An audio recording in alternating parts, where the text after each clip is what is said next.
Welcome to your screencast on the bones of the thorax, where we will discuss the bony landmarks of the sternum, thoracic vertebrae, and the ribs. So first we'll talk about the thoracic wall. This, of course, is protecting our heart and our lungs and organs that are in the superior aspect of the stomach.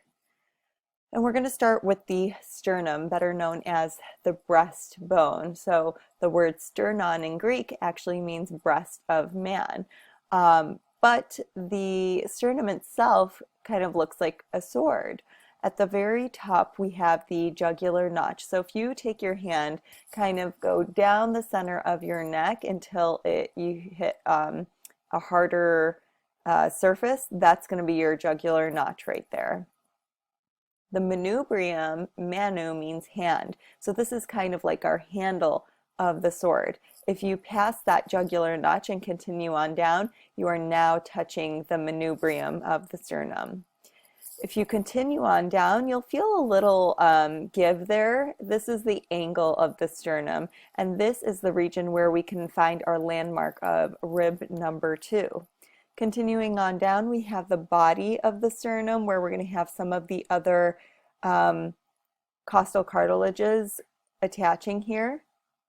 And lastly, we have our xiphoid process, which would be the tip of our sword, and we have some cartilage in this area as well. Okay, so now we have our full set of 12 ribs on each side of the body. Anytime you see that word costa, costal, it means rib in Latin. So I just want you to be aware of that. First, I want to take a look at a rib individually. I took this from a Netter book, but I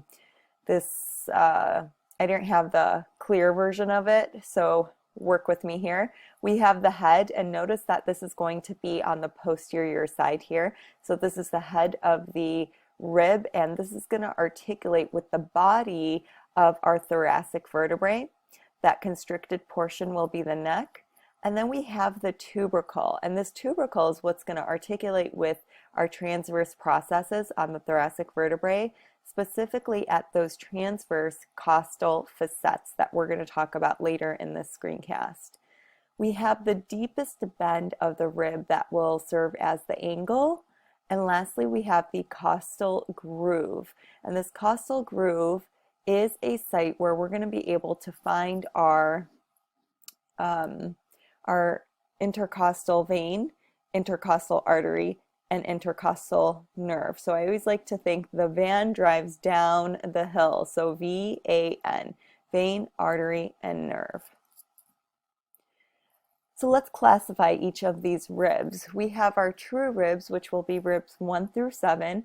And the definition of a true rib is that it attaches to the sternum via its own costal cartilage. So you can see these costal cartilages in gray here. And remember, that's made up of hyaline cartilage. Our false ribs are going to be ribs 8 through 12. So you can see these down here are actually latching up onto other costal cartilages in order to attach to the sternum. So it's attaching to the sternum via not its own costal cartilage. And lastly, we have our floating ribs, which would be ribs 11 and 12 here. They're not going to attach to the sternum at all. They might have a little bit of costal cartilage or hyaline cartilage at the end of the rib, but they're not going to attach. Now let's get into our vertebrae, and the first thing we'll discuss is what a typical vertebrae has. So first we have the main mass. This is facing anteriorly. This would be the body of the vertebrae. By the way, I forgot to mention at the beginning of the screencast that the numbers here are correlating to the Netter atlas that I use these images from. Okay, moving past the vertebral body, we have our vertebral arch, which is created by our pedicles. Remember, those are the little feet that come out of the body, and then also our lamina, which means thin plate. So these all together creates the vertebral arch.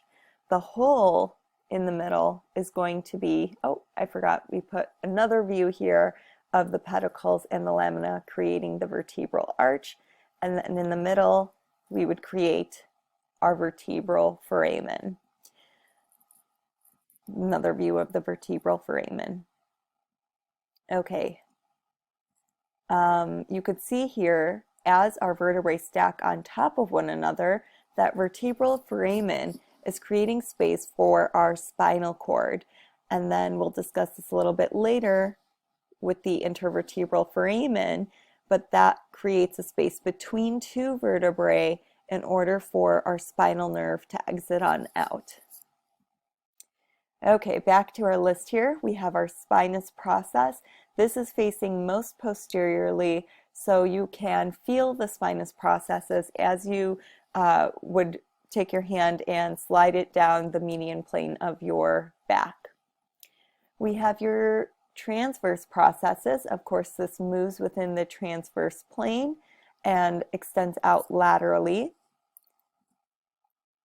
A process that we find on the superior surface will be your superior articular processes, and then facing inferiorly, before I go into that, would be your inferior articular processes. If I had an inferior articular process of L3, that is going to articulate with a superior articular process of L4. Okay, let's continue on.